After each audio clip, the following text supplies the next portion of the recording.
So how do we make this episode funny without Austin and Tiny here? We'll just have to see. How are we gonna carry this load with just the two of us? Like I just said the word load, and there's no one here to make some kind of funny, I was thinking about it. See, exactly, but that's the difference. We think about it, and then we leave it up to, say, Tiny to make the joke like that. Yeah, we set it on a tee, and they swing. And just knock it so hard. Sometimes it breaks all the windows in the podcast house. Yep. I don't know. I guess we can try, at least. Pepsi. I've always heard that word was funny out of context. Pepsi? Mm-hmm. It is kind of a funny word. Right, I mean, it's a little funny. I don't know how they thought of it. Pepsi. It sounds like an app that would be invented yesterday. Yeah. Yeah, it's like to get a pep in your step, like a motivator app. Yeah. Pepsi, you can see the motivation like within the app. Pepsi. Man, see, we're resulting to Pepsi jokes. This is going to be weird. This is bad. This is going to be weird.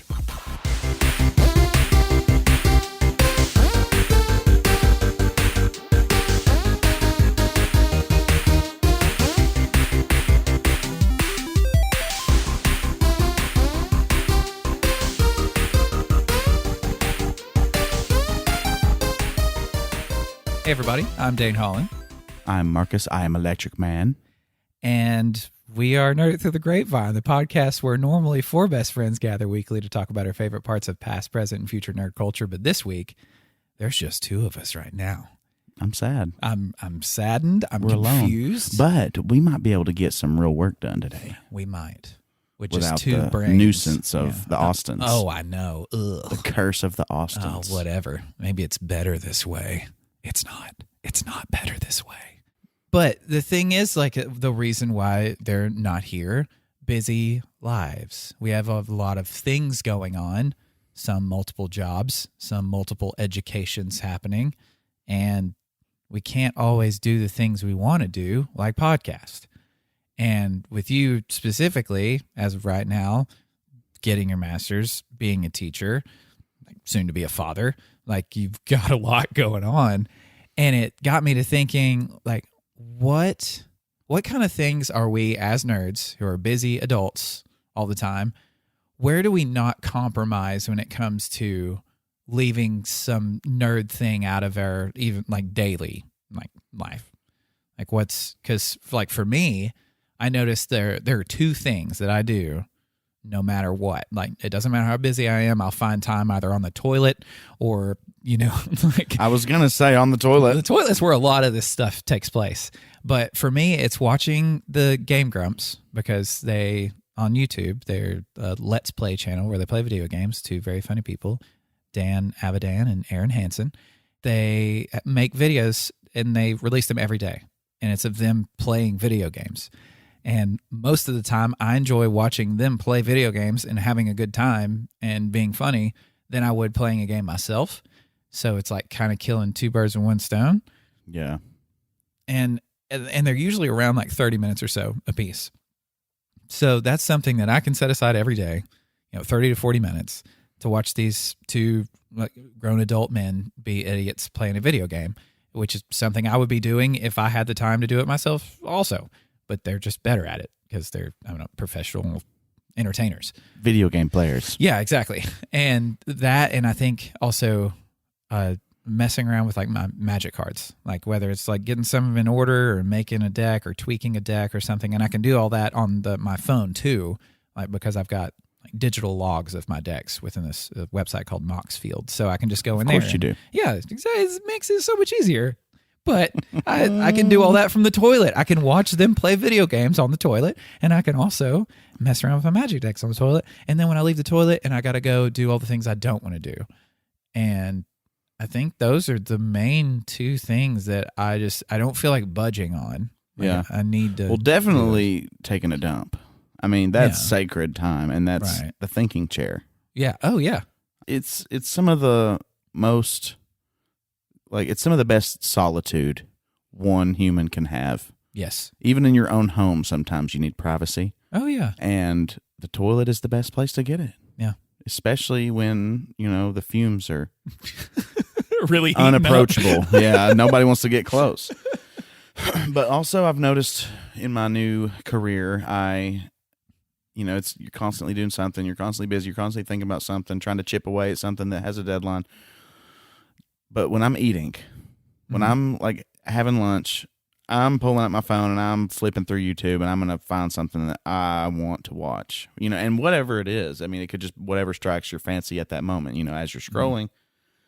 But so far I feel like those are the times, at least when you're talking about a busy day and a busy like schedule, right? Those would be the times. But I guess maybe I was thinking like, what are your no compromise? Like if you had to narrow down your nerd catalog, like, okay, it's, you've got Star Wars, you've got Marvel, you've got DC, and you've got something else. Which one, if you only had time for two of them, are you getting rid of? Oh, geez. Yeah, that's like way too hard though. That is, that because my flavor of the day changes all the time. Like there's some days where I could not care any less about Star Wars, for that day. Like I just, I've got enough of it. I'm surrounded by it all the time. I don't want it right then. And like here recently, it's honestly been the Ninja Turtles since you brought Turtle Mania, to our attention. I know, I've been on this turtle kick too. Yes, and it feels like the internet has too. Like I feel like, of course, it probably is always that way. There's always probably things popping up here and there, but after we talk about something like that, it comes to the front of your mind. It's kind of like the 23 thing. Like if you've ever seen the movie 23, or the idea of 23 is everywhere. You see it all over the place. It's some kind of like crazy interdimensional like situation. Yeah. No, it's just a number that you notice because you're looking for it. Yeah. And I think with the recent fascination with Ninja Turtles, which probably pops up every 6 or 7 years in my life, I would say. And I've seen, like, even recently, someone was showing that there was concept art for another turtle that they were going to add. I think their name was going to be Kirby, for the comic book artist. And but why name him Kirby? Look at that, after the comic book artist's name, Jack Kirby. Yeah, but he's like the iconic comic book artist. But you've got Leonardo, Michelangelo, Donatello, Raphael, Kirby, and Kirby. I guess maybe that's why they didn't pull the trigger. Gosh. But the art for him was weird. Like he was going to be an edgy little dude. Like, I don't know. I'm glad they didn't do it. Like Venus wasn't even that bad of an idea compared to this. Right. Like the idea of Venus wasn't bad to me. Like it was, fine. Sure. Yeah. I mean, it's never usually the idea. It's all just about executing. I mean, you can take a horrible idea. Right. And turn it into a brilliant piece of art. Yeah. I mean, I don't know how. But then the opposite can also happen. Yeah. In that situation, that's what it did. But right now, I think maybe the Turtles. I don't know. Maybe that's honestly my thing right now. I mean, yeah. I mean, because after I did that topic, I went home and just randomly found it on Roku channel. Like we just got this new TV, and I've never seen the Roku channel that like comes with a Roku TV. Yeah. And so I just started flipping through it, and there you go. There's all three Ninja Turtles movies. And I think I mentioned last week, I was like, there was not one scene that I didn't somehow deeply remember. Mm-hmm. It was really weird experience because my mind typically does not work like that. That's Austin. Yeah, that's always Austin. He's always the nostalgia brain. Like something is always nostalgia happening right in the forefront of his day. And for me, it kind of comes and goes. But I think like just now, I kind of got to thinking about, how like with fashion, like fashion always kind of comes back in, like the 70s style comes back in and then leaves. And then now, like, I think like 90s streetwear is kind of what the thing is now. Like dressing like you were in the 90s is like the cool, like way to style yourself now. But it all kind of comes back around. And I think with especially our childhood, like that nostalgic era and a little bit before us too, like with Transformers and stuff like that. The 80s, yeah. The 80s and, and even 70s and stuff like these things kind of keep coming back like over a certain amount of time. Like I mentioned, like with the Turtles, like maybe every 6 or 7 years, I get this hankering. Like I need the Turtles in my life right now. I need an action figure. I need to watch one of the old, terrible movies. I just need them around for some reason. Mm-hmm. And I think the same thing happens with the Power Rangers and with Transformers and with all this nostalgic stuff that there are a lot of times, like with like Transformers, like I just mentioned that, like I never think about them really. Yeah, it's not my thing. And the movies, like the first one was cool, like to see real Transformers on the screen, but then it got to the point where it was just the over the top action, like robots turning cars. Like there was no substance to it for me. But the like Magic, the card game, like in this newest set, they've got like cards sprinkled into it. That's just this Universes Beyond thing to where they're Transformers, like cards, and the cards like transform. Like one side is the robot and the other side is the car, Nice, or the vehicle. And it's all of a sudden like got me kind of excited about Transformers, like because as a kid I loved it, but as I grew up I got out of that one because it didn't come out when we were kids, like Ninja Turtles and Power Rangers and stuff like that did. But yeah, like it's just weird how these nostalgic IPs keep showing back up again. Mm-hmm. We had it with Planet of the Apes too. Planet of the Apes was made in like the late 60s, early 70s, and was really popular back then that they kept making movies until it was just like, okay, this sucks enough. Now. Yeah, we get it. Talking but about then, they've had a couple of resurgences. They tried to do one in 2000, Tim Burton, and then they did what I would call the successful reboot with Andy Serkis and all them. So, I mean, some of these old ideas still have merit, I think. And there's, especially for someone like me who loves Planet of the Apes, right, that still has a lot to say. I mean, you could still take that concept and spin a story for a modern audience. Yeah. Yeah. And the obsession with rebooting, like, which is something I think that is now, like it's been for the past few years. Yeah. It's kind of a perfect scenario for these nostalgic things that we loved and that made bukus of money. And they know, like they're connected to the fact that our age group like is kind of obsessed with the nostalgia of the things that we enjoyed as a kid, and they keep pushing them out for us because they're in our heads. I mean, they know that we're going to latch onto it somehow. And it's just it's a weird time to see the recursion of the things that we enjoyed, but also reboot culture combining itself into this like kind of beast that part of me wants to avoid. Like part of me doesn't want to be a part of it. Like with even Lord of the Rings, I know it's not a reboot, but them having the show after so many years of nothing new of Lord of the Rings. I mean, we didn't need anything new. Yeah. They made the thing. Like it was after the books. It was great. It was amazing. Everybody loved it. You made something successful. The end. And then we get all this time. Anymore. It's not an option. No, because they're thinking, okay, how do we make more money with a new idea that could fail, or with something that we already know has made all of this money? Why don't we just redo that in a different way? And even if it sucks, we're making the money as it sucks. Yeah. Like with Rings of Power, which I haven't watched the last episode. They are going hard on that. My parents ordered something through Amazon, and it was like plastered all over what they ordered. Like it was Rings of Power. It's like they're trying so hard to get people to watch it. I mean, I don't even know if it's doing well or not. I haven't seen the last few episodes. I mean, who knows when I will ever watch them. And if I ever do, I'm on Reddit way too much, and of course the hive mind there like is kind of along the lines where we are, where it's like it's just not good, it's not quality. So I'm constantly being thrown that from that source. So to me, yes, it's garbage. Everyone hates it, but that might not be the case. Yeah, I mean, it may not. I mean, sure, everybody has different taste, but I mean, I think there is somewhat of an objective, like, I mean, we are the storytelling creature, and we know deep down what a good story is and what it entails.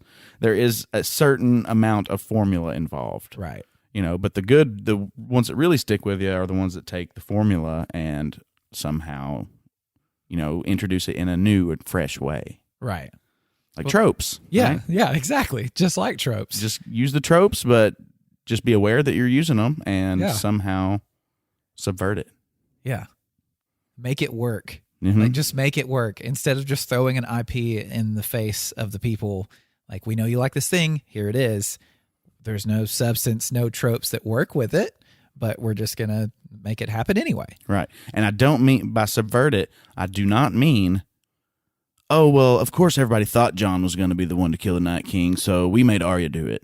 Yeah, that's not subverting a trope. That's just doing something different because the audience is Right. very in tune with your story and almost to the point where they know what's going to happen. Yeah. Which sometimes is fine. Right. It means you've led the story well enough to a point to where everyone believes this is going to happen. And if it does happen, it makes sense. That's part of the fun of watching a story. Exactly. Plus, then you've got them in the palm of your hand. And George knows things like this because I don't think we got John's true ending, right? And even more reason to suspect that they're going to try again with the new show. Yeah. But, so everyone thinks John's going to be the one to kill the Night King and save Winterfell. But what if he is the one that was promised to the others, right? What if John was the prince that was promised to be adopted by the others? I don't know. I'm getting into deep book theories here, but but that's how you subvert it. John is the prince that was promised, but there's this dark twist on it, right? Yeah. And so that's what I'm talking about. Yeah, but it still keeps that idea of the prince that was promised. It doesn't throw that in the trash just to do the switcheroo on you, to where we've led this whole idea up to a certain point, and right when we think we've got you, we're gonna turn it on its head and make it something totally different. Which the M. Night Shyamalan move like that is it works sometimes, but even with M. Night Shyamalan himself, it doesn't always work. Yeah, well, you just have to be careful not to make it cheap. You have to be very careful to not make it cheap. And it doesn't need to go against the way characters would act. Like we, as viewers or readers, you get to a point where these characters, like how they would think and what they would do. You didn't write them, no, but what's been presented to you, you can see how they would react to something. And like whenever we see in the show with Daenerys's, downfall, it just seemed to have happened out of nowhere. There were little moments of it, of course, in the past, but the rapid pace in which we got it, it was, I'm sure a trope in itself of the leader that means well that falls, along the way, or even you're destined to repeat your ancestors, or the way your family is supposed to be. You're trying to fight against it, but you end up doing it anyway. Like that's a trope in many things too. But it's got to work for the character. It can't just be a trope and you be like, okay, this is a successful trope and it's a formula that's worked in other movies. You can't just apply that to whatever it is you're making.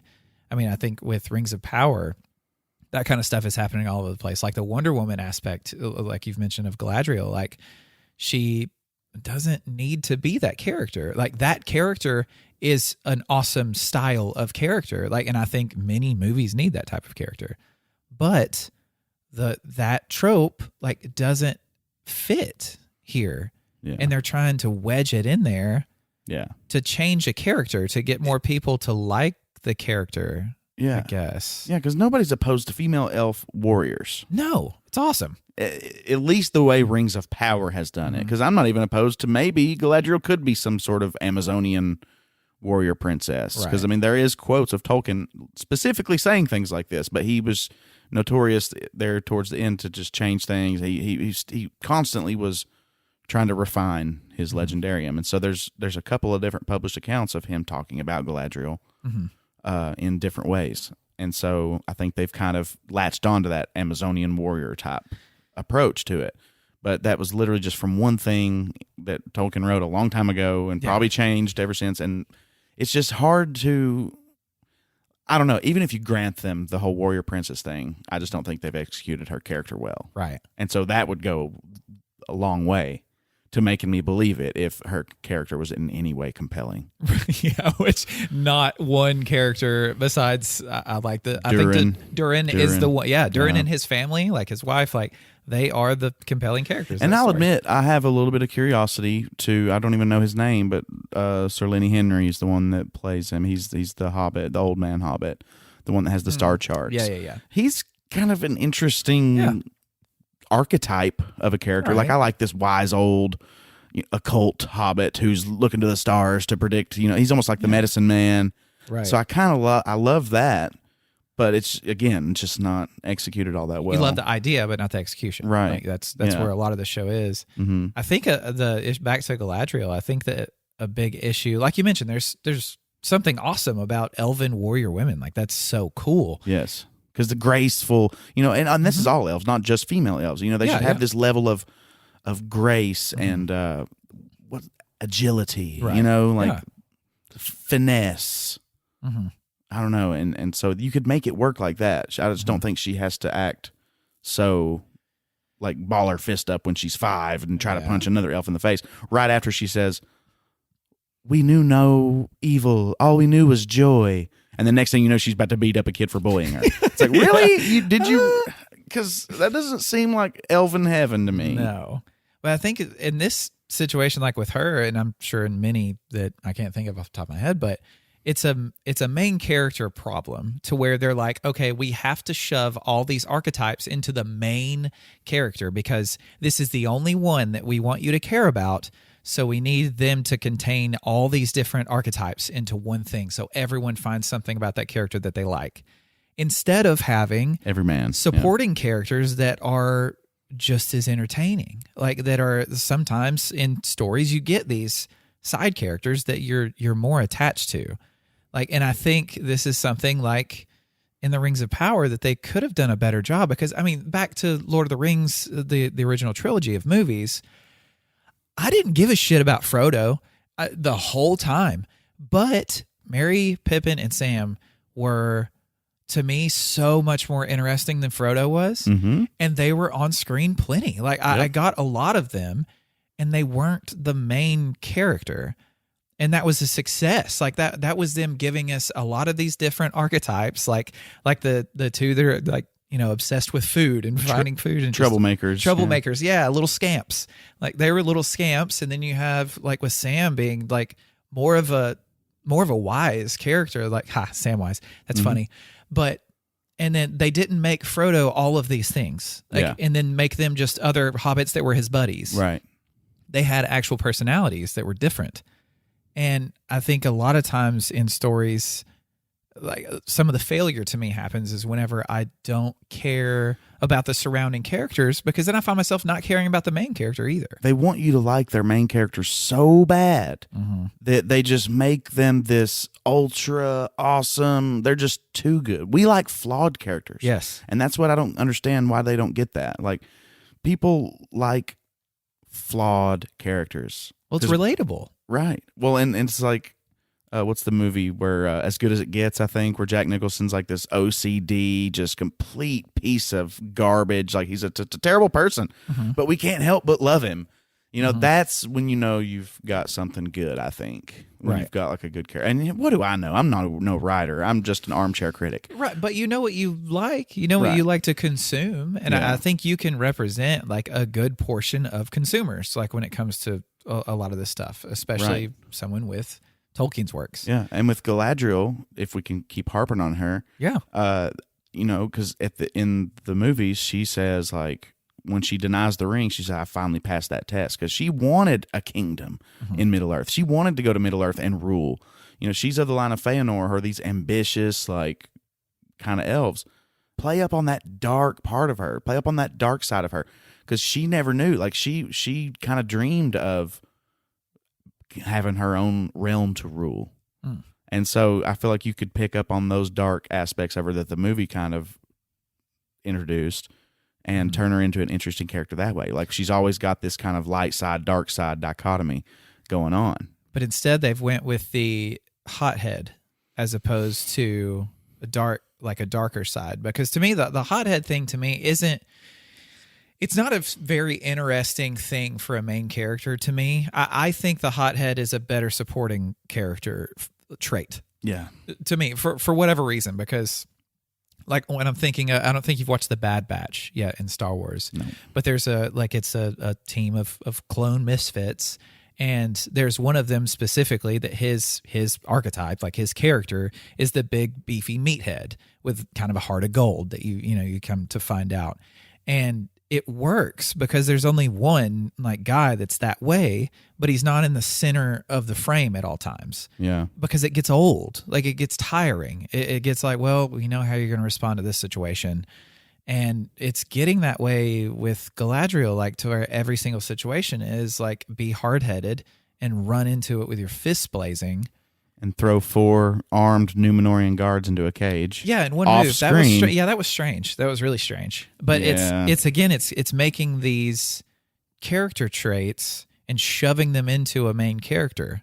Oh, and she really likes horsies. She loves horsies. Oh, to the point where she loses her fucking mind. So weird. That was the weirdest moment of television history I've ever witnessed before. It was so strange. It was so off. And like, if you haven't seen this moment and haven't watched any Rings of Power, YouTube it.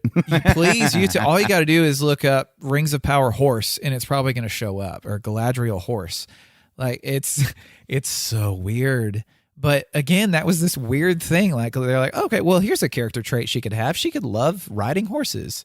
And they just shoehorn it in there in a moment to where I don't know what they're trying to do. Why not? I mean, you could easily have a side character that's charming, that you like, that whenever a situation comes to where they have to go ride off to to somewhere, that one character on the side is like, yeah, and it's funny, it's charming, it's it's the side character with that quirk. And I think the one really big mistake with Galadriel that they made was in that very first episode. She's like, Sauron got to my brother first, and now his purpose is my own. So they told us, right? They didn't show us anything. They didn't show her suffer. They weren't they showed her a tear fall down her face when she stole his knife off of his dead body. Yeah. But like, we didn't see, we saw him in a battle and him scream. You know what I mean? We don't know. That was it. Yeah. But now it's like, oh, well, because he said the rock sinks and the boat floats. This is like what inspires her. I don't know. It just doesn't make much sense from the get-go. Yeah. So it's just like, okay, I get it. She wants to complete her brother's mission, but I still just don't care about that. And you'd think that would be more leaned upon as a character flaw. Like they do kind of show like her hard-headedness and wanting to follow her brother's mission is like it's causing her to not be able to see, right in front of her face. Like she keeps driving towards this one idea. And that would be a nice, I think, character flaw to kind of go into her struggle with that, instead of, like you said, it's just throwing it in your face of she just wants to finish her brother's mission. That's the end of that. And maybe make her wrong about something. Yes, that would be perfect. Like, make her make a mistake, and like, she thinks she saw this sign from Sauron, but she actually was just wrong. But we all know that eventually she's going to be proved to be right. Right. But I don't know. Yeah. Being wrong as a main character is, again, where a side character can come in and can show up the moment, like to where they can be someone that you latch onto as well. Because I think I relate to side characters even more sometimes, because I don't feel like the main character a lot of times. Like, I don't have the main character syndrome. Yeah. To where people just feel like it's all happening around them, and they are the sole center of that. And I think that's where people that write this stuff, like, they're like, no, everyone needs to identify with the main character. Like, you need to feel like you are the main character. You are one with them. Like, you're playing the video game as this character in this movie or book or whatever. And a lot of times, like, you find yourself, because Star Wars is a perfect example of this. Like, I've never been attached to Luke. Like Luke has never been a character to me that I've been like, he's my favorite. He's never been in my top 3 or 4 or 5 favorite Star Wars characters. Yeah, me neither. Obi-Wan. Obi-Wan for sure. Yeah. Like, and C-3PO for me, a droid, because they have these quirky personalities or things about them, like a look about them that's just different. And I'm more drawn to them, like Plo Koon, like as a Jedi. Like, I loved him so much more because of his attachment to his troops and his clones, and how close he was, and how he would lay down his life for his crew. Right. And it's barely even mentioned. Like, it's not even in the Clone Wars, the animated series. Like, he's not in every episode. He's not in every scene. He's not even in most of the episodes. Like, but he's so compelling as this side character that I just latch on to that so much more than a main character, because I feel like I'm watching these main characters do the thing. So I relate more to a Sam, like watching Frodo like go crazy, you know, like you're wanting to help the main character. Mm-hmm. You don't feel you like almost the see main it through character. Sam's eyes. Yeah, exactly. And that's where, like, writers have to remember the side characters. You have to remember that they can they can solve the character flaws that they can give these main characters. They don't have to be perfect, because they're even more removed from us the more perfect that they are. And I think that's just something that's been on my mind recently. Well, is with the idea of that. I even looked at like this kind of like a character arc planner. Like, how do some authors plan their character arcs? Especially over like big series. Because it's one thing to kind of write a character arc for one novel, but then it's like, okay, well, what do you do next? Right. And you get that sequel syndrome where everything after is just garbage because the arc is already kind of complete. Yeah. And so how do you plan for multiple like that? And it's like, okay, well, and of course I'm going to do a horrible job at explaining this, but the little arc planning thing I found was just like, who are there to help them? There's going to be characters there that help them along the way. There are also going to be characters who are obstacles along the way. And I just thought that was cool, and it kind of relates to what you're talking about. Yeah, because that's creating the characters around the main character is going to give you a more of a fulfilling sense of a story. Right. How many stories have one character not interacting with anything else other than the bad guys or the environment? Right. Like, not many. I don't think, not many that I've read, because that's not appealing to me. Like, I like the interactions. Like you introduced me to Steven Erickson's Malazan, Book of the Fallen series. That thing is chock-a-block full of kind of basically side characters that can take up whole books. Because and they do take up whole books. Yeah. But they're honestly not even the main characters of the whole of the story. Yeah.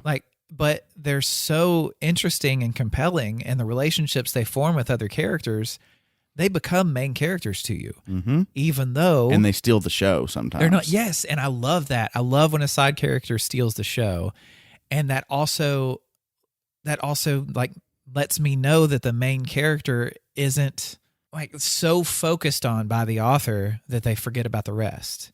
And Right. I would rather have 7 interesting side characters and a boring main character than one interesting main character and everybody around them be dull and not, not similar. I think that might even be a trope, is like you're like the one guy who comes in and like you're the new kid. You don't know what to do, but like everybody around you's got this cool backstory, and like almost like The Sandlot. Is that one of them?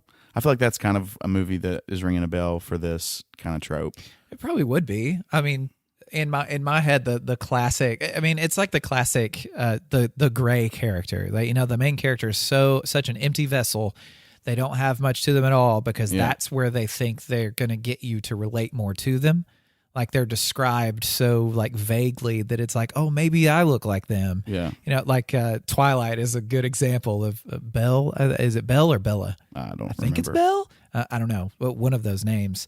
But the way I've always, I tried reading the description of her character, and that's exactly what they were going for. Be as vague as possible and make this character an empty shell, so that way the readers are that character, and they're not very interesting at all. Yeah. But, and that trope is definitely used all over the place.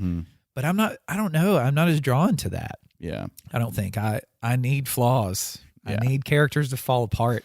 Yeah. And, as far as side characters who steal the show, I think a good example is X-Men First Class, Quicksilver. Okay. Evan Peters did his Quicksilver in that movie. And that was like around the same time that there was another Quicksilver in the MCU, as before everything had kind of come together.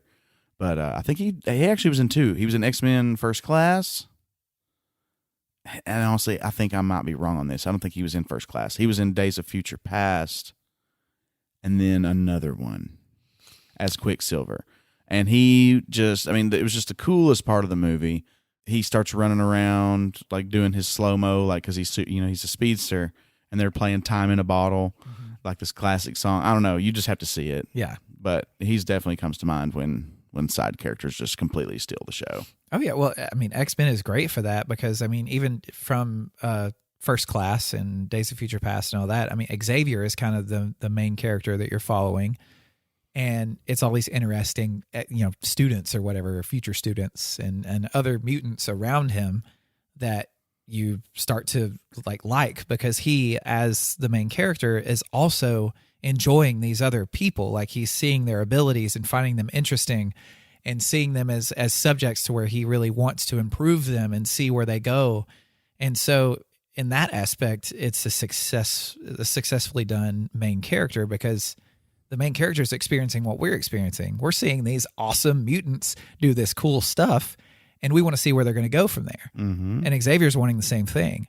But Xavier is also struggling with who he is and his powers and his mission overall, that there's also flaws there in his relationship with Magneto, like how that's just a tense I was just going to say that. I think that's one of the things that almost all the X-Men movies that have Xavier and Magneto in it has just completely knocked out of the park. Yeah. I mean, first of all, you got Ian McKellen and Patrick Stewart as these two iconic characters. Chef's kiss.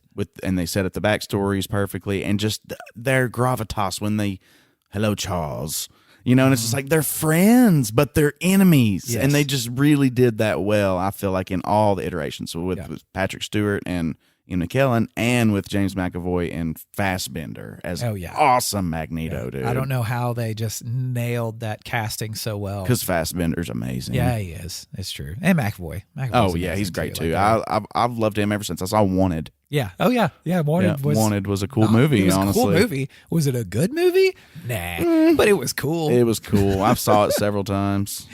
Yeah, I think X-Men is a great example of basically having so many side characters be so awesome that they don't feel like side characters anymore. Yeah, and like you said, not a whole lot of people know Malazan, so that I don't want to harp on it too long. Yeah. But man, it just can't be stated. Like, so many side characters just having these huge moments, and it's always it is a good feeling that it's hard to that it gets overlooked a lot. Yeah.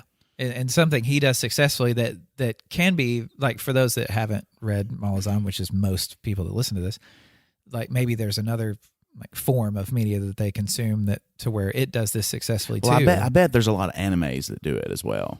Oh yeah, and I'm even thinking of like the way he does pairings of characters, the way he takes these two side characters, and later on they all of a sudden they go off together in some kind of adventure, and you get these two totally different personalities that they even could want to kill one another at the beginning of this, but by the end of their story together, or their little adventure together, like, they're the best of friends.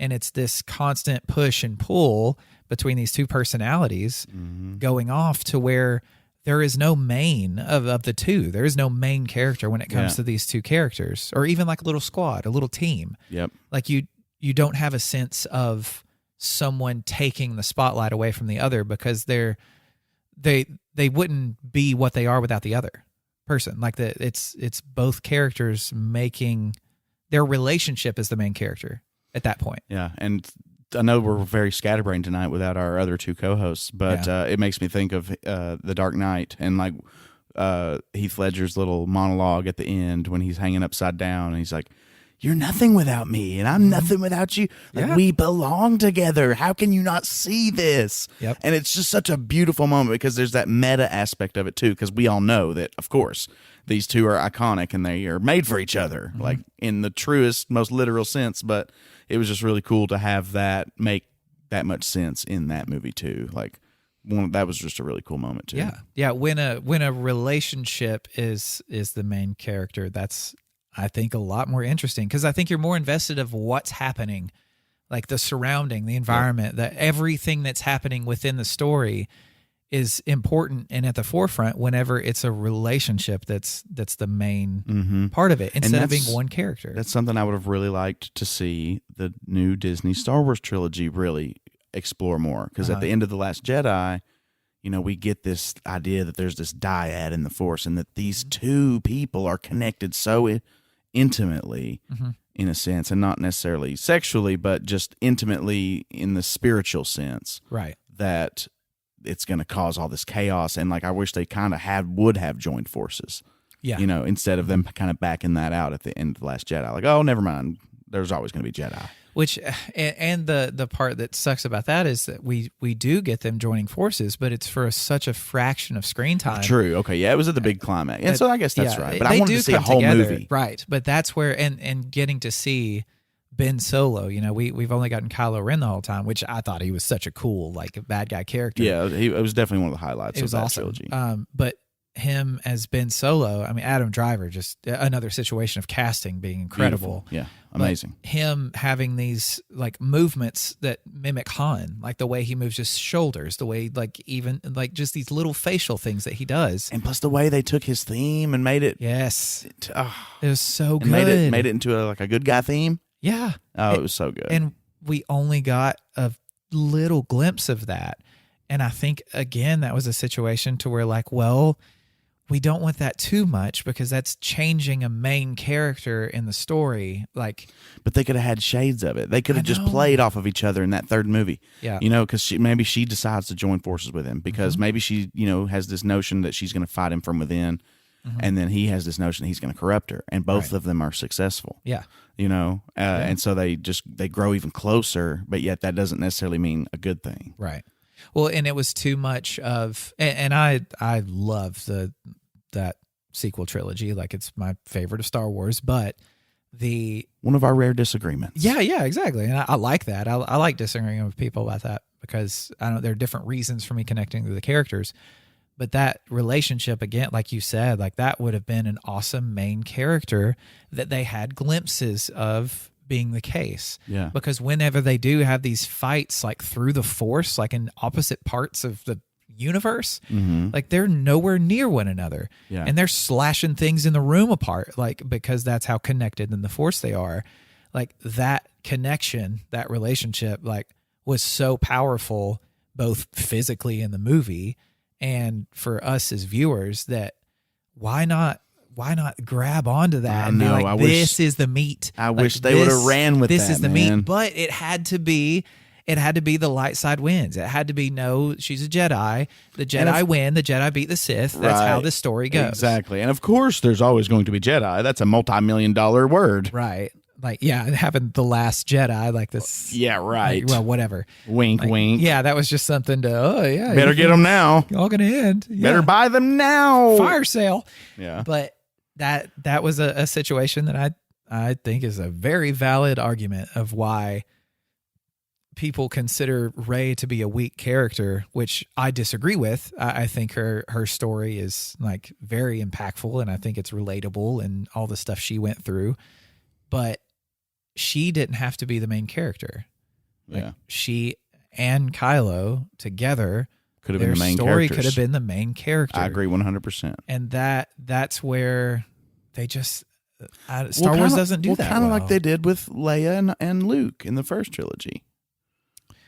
They were connected. They were on the same side, though. They were. Yeah, they were on the same side. So they were again like Luke, main character, Leia, I mean, very, very high up there, side character, but still technically, I would say side character compared to Luke, because Luke was much more focused on. But like you said, like they were on the same side because so they didn't have the same tension that like Rey and Kylo had. Yeah, but you're right. There was tension though with Han and Leia's story and their relationship and the tension between it and how it wasn't just classic, like they just love each other immediately kind of thing. Like they acted like they hate each other so much that they end up coming together. And I think they did a great job even with their story in the future because they still don't end up being a couple that's just happily, off on some planet together. Like Han's out doing his usual Han stuff and Leia's off, like helping the Resistance still.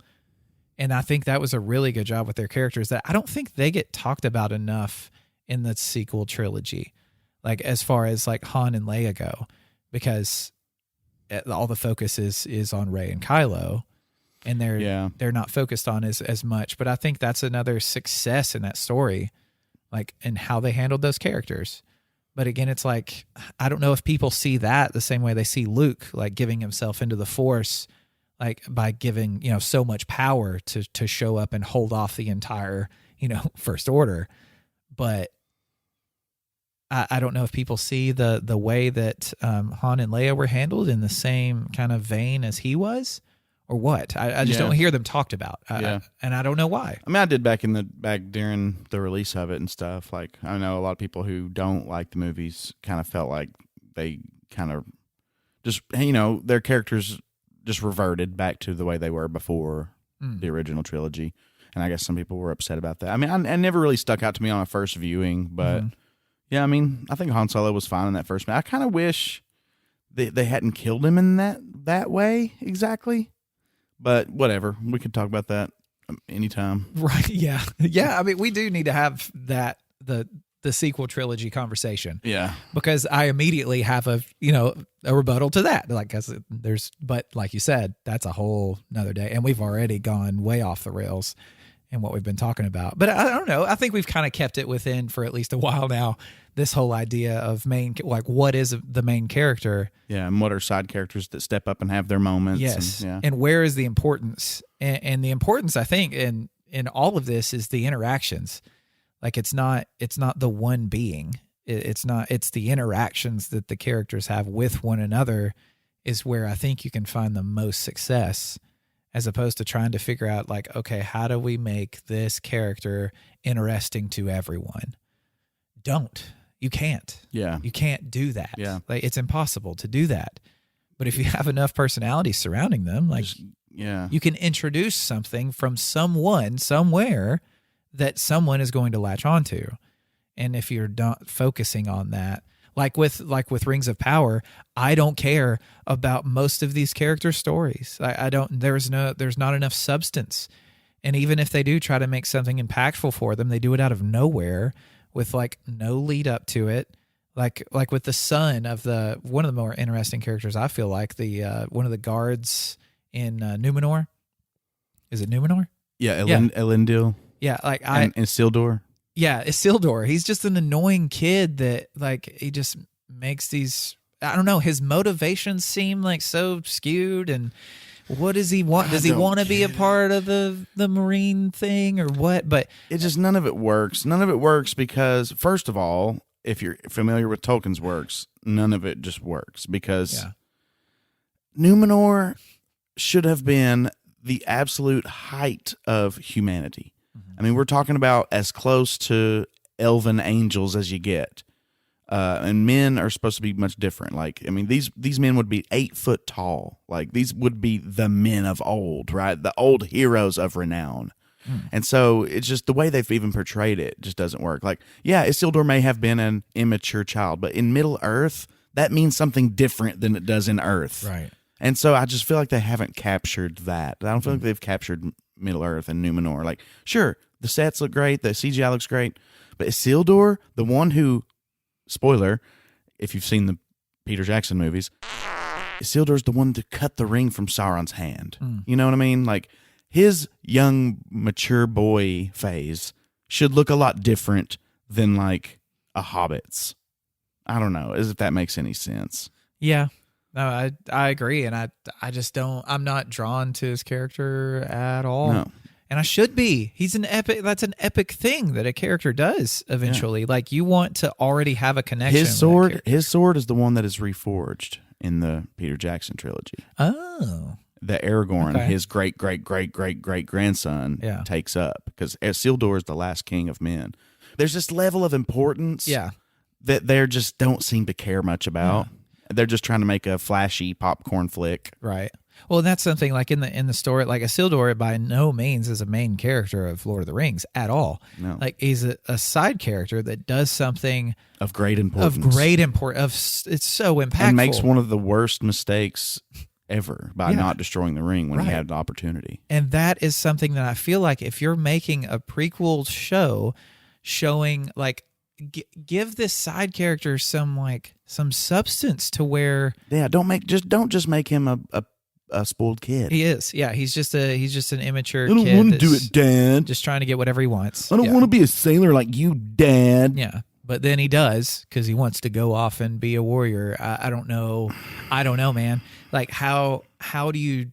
Because, and it's like they're not even caring, because they're like, well, it's not Galadriel, so it doesn't matter. Like, he's a side character. We got to shoehorn him in there because it's history porn as far as Lord of the Rings is concerned. This character is important later. You know what he does. We have to have him in the show, and he has to be there for this long and whatever. But they don't it's not Galadriel, so they don't care. They don't put enough thought into him, and they're not even doing that well enough for Galadriel to begin with. But I'm telling you, man, it's just so weird that a side character can be someone that we're drawn to. I don't know. I mean, some people could argue that maybe I'm just, I had this idea going into it, or blah, blah, blah. I'm a gatekeeper for Tolkien's lore. But yeah, I mean, if you call it Lord of the Rings, I'm going to expect it to resemble that world somewhat. Mm-hmm. And for someone like me to have missed the past 2 episodes and haven't really thought about it since. I haven't either. That is a humongous swing and miss, man. I mean, especially to spend as much money as they have on it. Sure, it's going to have its defenders. It's going to have its people that are just like, shut up and like it. You should be happy you're getting it. But I'm not. I'm not happy I'm getting it. I would have rather have gotten nothing. Yeah. And just reread the books, which is always available to anyone. But, so it's not like I'm saying that they should be shot for making it. Yeah. But I would have rather had nothing, to be completely honest with you. Yeah. Yeah, I'm not some lore seeker when it comes to Lord of the Rings. Like, hell, I've not even watched all the movies. Right, you've not even seen the Return of the King. Not even seen the Return of the King because I'm an awful nerd that should be like, I should be punished. I should be spanked for being a bad boy. Oh, we can handle that. Yeah, we can when Tiny and Austin get back. But but I'm a fantasy connoisseur. Like I'm someone who enjoys fantasy, and that, I mean, Lord of the Rings is quintessential fantasy, and it's not good. Like, it's not a good fantasy even. Yeah, like, it's not a good basic fantasy, and that's what Lord of the Rings is known for being, is like a groundbreaking fantasy story that so many stories since then have branched, like the ideas have been branched off of. Right, like you wouldn't really have a D&D if it wasn't for Tolkien. Right. Yes, exactly. You wouldn't have probably a Game of Thrones if it wasn't for Tolkien. Right. Like, we wouldn't have what we have today because of this. And the idea for the care not being put into that is astonishing. It's baffling. It's astonishing. It is. Like, I don't see how it beggars belief. It honestly beggars belief. Yeah. To me, for them to have spent so many resources on it, and for it to be so atrociously bad.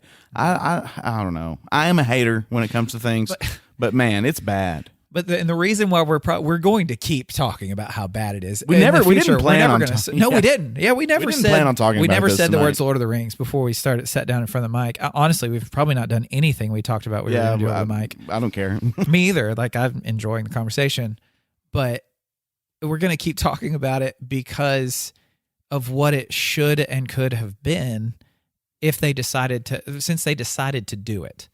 Like, you can't take something that's just so monumental for an entire genre and treat it with the way that they have, which is pump a bunch of money into the way it looks, throw it onto all the Amazon boxes that are sent to people's homes, and make sure that Lord of the Rings is in the name of it. Like, and that's where all the focus was put. And as nerds, like, the reason we keep bringing it up and we keep talking about it, even from me, who's someone who has not consumed all Lord of the Rings content, like, it still means a lot to me because of how important it is to nerd culture, that for it to be treated the way it was, it feels personal. Like, it feels like I know it's crazy to hear. It's crazy to say. I don't think it is. That someone making a show is a personal attack on my life. Yeah. But it is, because of how important that the Lord of the Rings IP we're not blaming just one or two people. No. Because people do. They blame the showrunners and all these things. But it's like, maybe they aren't that experienced, and maybe they have made some terrible and atrocious decisions, but I really just blame Amazon as a whole. It's a lot easier to blame the massive organization, the entity. The corporate people than it is to just blame like actual individual humans. Yeah.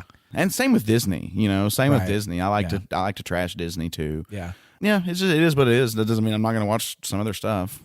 Right. Yeah, I mean, they're too big. I can't avoid it. I could accidentally I'm going to accidentally watch some of their stuff. Yeah. It's if you're going to keep retconning or rebooting or keep visiting these old nostalgic properties, if you're going to keep bringing them to the forefront, you've got to treat them with some kind of respect that they've respect caused. The lore. Yeah. Respect the lore. That's all we want. Too much has been birthed from the lore, like to not respect it and to just throw it out the window. And Peter Jackson didn't do it exactly by the book, but he respected it. Sure, maybe we have to change a few things, and maybe Faramir can be having a little bit more edge to him in the movie than he does in the book. Fine, okay, but at least the themes and the story are there. Like it doesn't deviate that far, right? And it's still compelling. Like, yes, even if it is, because I mean, like we talk about a lot of times, especially when Tiny's around, like movies made from books. If they don't respect the source material, very rarely do they become a success. Very rarely. Very rarely. And it's just, in nerd culture especially, we just get so passionate about it. And I know it's probably annoying to hear, but yeah, I don't know. I feel like a lot of people listening to us will have some kind of relation to that. Like they'll either be able to compare it to somewhere else, like to where they're getting let down by things that are being created. Well, and it's nothing different than humans have ever done, other than the fact that our tools are just way more sophisticated now. Yeah. Our tools in which we use to tell a story are more than just our oral traditions like they used to be. But used to be, we all had the same pantheon here. Y'all like to tell stories about Odin, and so do we. We like ours better. Yeah. We like it when Odin did this, but you people over that mountain over there, they tell weird stories about Odin like he got beat or something one time. And that's like against the lore. Yeah. Yeah. And now against the law. Like right. Right. Yeah. Now we kill them. Now we kill them. Yeah. They're spill their blood. But you're telling me their Thor doesn't eat his goats? Right. Yeah. We're going to need to eliminate and so them that's right what away. it is. Like we've grown up with these stories. It's no different from any mythology than, like any of the mythologies that exist. It's the same as that stuff. It's just modern. It's just we're making it up right now. That's a good point. Like our passionate response is innate. Like it's a cultural thing. Into our culture. Absolutely. To want to go against almost to a physical extent, like to go against an opposite idea. It'd be like if we went back in time to when they were writing down Beowulf, because it was an oral tradition before then, but that we go back in time to when they were writing it down and we're like, the part where like he's like the strongest guy ever and stuff. No, he was actually really weak and both of his arms were broken. And he's nothing like you envisioned him. You know what I mean? That's like what it, and they would be like, hell no, you don't know what you're talking about. He killed Grendel. How could he kill Grendel if he didn't have any arms? You know what I mean? Like it would make them mad. Yeah. It would make them mad. And luckily we have enough self-control to not go to war against these people and not show up to Amazon headquarters with swords. Yeah. Ready to just strike them down. Right. For doing this thing. But the only thing... It's not that serious. No, it's not. It's not. I mean, it may sound that serious the way we talk about it sometimes, but it's not. But the only thing we can do is to not give the money exactly to the thing. Well, and be aware of it and call it out. I mean, because I don't know. I mean, I hate to be, I'm not trying to be alarmist here, and I'm not trying to jump in onto the YouTube fads. Right. But I think it is something to be said of in these modern times that we kind of do need to protect our culture in a way, like the culture that we like, and that I don't know. I mean, because everyone's trying to co-opt this and that for this and that narrative, and we are in some strange, brave new world territories sometimes, and so our routes of information are constantly at our fingertips now. Like the way that you can tell a story now is it's immediate and it's everywhere at one time. Right. So, well, and then just let the wrong person get their hands on Marvel Studios, and then all of a sudden they've got one of the most sophisticated propaganda techniques. You know what I mean? Like you've always got to be on the lookout for the messaging in certain stories and things. Right. I think that's just my opinion. And also, it's like the 23 thing I mentioned earlier. If you're also looking for messages, like if you're someone that doesn't want to be told a certain message by a show or a movie or some title that you like, and you find that message in there because you're looking for it. You're like, Disney is making this, so they're probably going to try to shove, this down my throat. Mm-hmm. You're going to be looking for it. Right. And in the slightest sign of anything that relates to that thing that you don't want to be a part of shows up, you're going to lose your mind because there it is. Right. There's them shoving that down my throat because you're wanting and it's happened to see it happen. It happened with House of the Dragon recently. Really? Yeah, because Martin, there was the queen that never was. She got passed up for the throne because they live in a literal patriarchy. Right. That's like the definition of like what they were doing. Right. And so you've got people woke, but it's like, okay, but that was in the source material. Right. And it was literally a patriarchy back then. Yeah. And he's writing Eurocentric fantasy. So I mean, it's just like, okay, you can say that all you want, but it's in the source material, right? And so some you do have to be careful, like you said. There's an edge to that, so it's if you're looking for it, you may find it, right? But I remember criticizing the 4th and 5th seasons of Game of Thrones back when Daenerys was in Meereen and that big battle happened, and she just basically solved all of her problems with her dragons and fire. Right. Yeah, and I'm just like, okay, and then like, what are we supposed to do? Cheer when Arya's baking people into a pie? Yeesh. Whereas in the books, this is portrayed in a much more dark. Well, first of all, Arya didn't do that; somebody else did in the books. Oh, I didn't realize that. Yeah, they kind of gave that to Arya, but still, we're supposed to cheer on when she's like marking people off her list, right? Whereas in the books, we're like, this is a young girl, yeah, and like she's becoming this cold-blooded killer, yeah, and then even using dark arts to enhance her abilities to take human life, and maybe even worshiping death itself. Like, it's not played like it is in the show sometimes. And sometimes I was getting a bit offended because I was like, okay, well, this is somewhat irresponsible. Just like here dragons are in Martin's works, they're literally the equivalent of weapons of mass destruction. But yet here she is just wielding them and just burning people alive. And we're supposed to just cheer it on. And that's kind of how they played it in the show. And I remember criticizing that. And so when we get to the end of the show and now they expect me to be mad at her for it, it was just like you had lied to me the whole time. And then, of course, they put Tyrion in there saying, you should have seen it the whole time, Right. It's That's like, them trying to just say, no, what we did was good. Right. Like, you just didn't know. They tried to get out ahead of it. Right. It's the audience's fault that this didn't work. It's the audience's fault for looking too hard under our chairs and spotting that coffee cup. Right. Twice, I think. There was a water bottle in a shut coffee up cup. twice. Yeah. Whenever things that we enjoy are not handled well, we're not going to react well to it. But I mean, you even mentioned like with Arya, like in the books, she's this cold-blooded, like not a character you would need to be cheering on, a character you need to be like fearful for. Like, no, do not take this next step. Like you're going to be going into an even worse, like part of yourself. But in the show, she's made so much of a hero and someone you cheer for that she's in a video game now that's like a Smash Brothers knockoff to where it's WB like characters. Are you serious? Yes, Arya Stark is a character in it that you use to fight alongside Bugs Bunny. That is such trash. And all of that, like it's crazy. I hate that. It's crazy because it's rebranding a character from a source material into something that you can merchandise.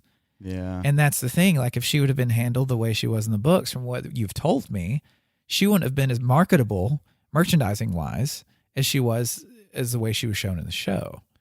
And that's again to where like they're giving these characters these certain traits to change the way that they want you to look at them, not the way the character was meant to be looked at. It's how did they want to get something out of this? And I hate that. I hate that whole like idea of the man is just trying to get money out of you, that kind of thing. But I mean, that's why they make those decisions. It's because they can put her on a t-shirt and people wear it. Like, people will name their children Arya. They'll name their children My Khaleesi. niece is named Arya. That's crazy. It's spelled different. Oh, and my sister never really was a Game of Thrones fan. I think she just liked the name. Just a cool name. Yeah. I guess it's a bit more popular now. Right. So she liked it. But like Khaleesi and stuff, like it's made with the intent of steering us in a certain direction, which goes back to your like the thoughts of like, okay, is this content sending me messages that I don't want to be given that have nothing to do with what the story should be giving me? Right. And a lot of times it's just for the fact of like, okay, well, how do we make money beyond what we're giving you right here. Because I mean, it's the same thing with toys and cartoons. Like, things are made to sell other things. Like, it's not for that content itself. Books now are written so movies can be made from them.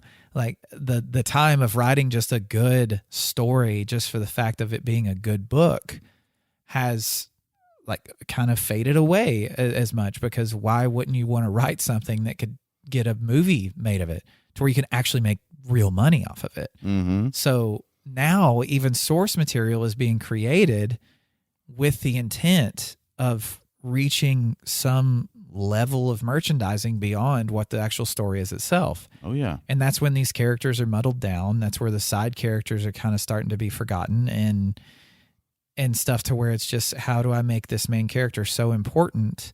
Like I don't know, something that comes to mind because I heard someone mention, or you actually earlier off air had been talking about Hunger Games just for a split second. With that, like the main character in that, they had to make her someone that's like having to kill people. They had to make her someone that was cool enough and heroic enough to put her on t-shirts.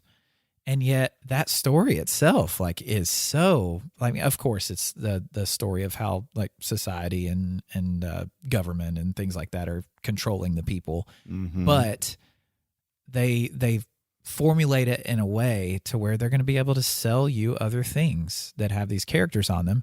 And it's taking away from the heart of a story that could be there. Yeah. Because you can't market like in Erickson's Malazan. Mm-hmm. Like, you can't market someone like Karsa Orlong, right. a character that we've been like, that you've read, you know, that I've recently read so much about, who is not a good being. Like, they are not a good person. No. At all. But they've done horrendous things. Oh, but you just can't take your eyes off of them. You can't. You want more. You need more of them because of their personal growth and what they become. And just their chaos factor. Yes. In his case. So much chaos. But this is an example of a character that wasn't written to be put on t-shirts. Like, this character was not written for kids to have action figures of them. Like, they were written. Although I would love an action figure absolutely. of Karsa. Me too. I want it life size too. I want it to barely fit through the door of the house. But that's an example that I think a lot of stories that are written now are lackluster in, because they can't make horrible characters that you find yourself following and wanting to see more of. Yeah. Plus, I think, and we've probably already touched on this, I think that they just, now that everything's streaming and they have to have all these shows to fill up their roster, you know, because you got to have selection. We can't have no selection, because then Netflix is just going to kill us. Right. Yeah. And so just like, we got to get it on streaming. We got to get on streaming. We got to get all this on streaming. Because, you know, they probably wanted to make like an Andor movie or something. But then Disney starts realizing like, oh, well, it's probably a lot more financially viable to just stick this stuff on Disney Plus. Absolutely. I mean, well, look at what happened with Solo, the movie Solo. Like, it tanks like theater wise because people were so up in arms. Like, it wasn't Harrison Ford, blah, blah, blah. I thoroughly enjoyed that movie. But if it were a show right now on Disney Plus, we could be seeing more of that guy playing Solo. Like, we could see more of that story. Mm-hmm. The way that movie ended, we could get Maul in some awesome stuff, like the Red Dawn story. Are you kidding me? Maul having like this like crime syndicate that he runs. That would be incredible. And apparently that's George's original idea for the next trilogy. Really? For 7, 8, and 9, George's original idea was that Maul would come back and start this underground kind of crime family. Did that all fall apart because the actor that was going to play Darth Maul ended up not doing it, and it was I think it all just fell apart because George didn't really want to put the time into making another trilogy. Gotcha. While raising his younger kids. Oh, okay. And being older. Because I know that. And so that's when he sold it to Disney. Oh, thinking that they were going to make his scripts, because he sold it. He not only did he sell them Star Wars, he sold them 3 script treatments of the next movies. This is what happens when two of the hosts with ADHD like are the only 2 here. Like, we end up just going. Let's say how long we've been going now? I don't know, man. An hour and 15 minutes or so. I've enjoyed it. It's it's a little different. I know. I'm sorry if it was hard for people to follow, since it wasn't this is obviously one topic. Yeah. Okay, now separate that from the next thing. We are some right brain boys over here. Boy, it's just one thing leads to another. But I hope you enjoyed listening to us on Spotify and iTunes and Good Pods and wherever it is you're listening to us, and giving us 5 stars and telling people why you love us, or giving us 5 stars and telling people why you cannot stand that episode where Dane and Marcus just ended up ranting about how they don't like Lord of the Rings again, the Rings of Power. Do that. As long as there are 5 stars, it doesn't matter. Like, I don't care what you write in the thing, but do that and then go to either Redbubble or Teespring. That's the place. You can go to either of those things and go get a t-shirt that's got our stuff on it, and it's really cool. Discord. That comes after the part where we talk about Patreon. Oh, you gotta go. Well, I don't do that. But you got the Discord thing in there. We're gonna do that too. But if people go to Patreon and look up just Nerd Grapevine on Patreon, you'll be able to go on there and give us $5, and I'll give you a holographic sticker that I designed. And it's really cool. And we're also at Nerd Grapevine on all the social medias.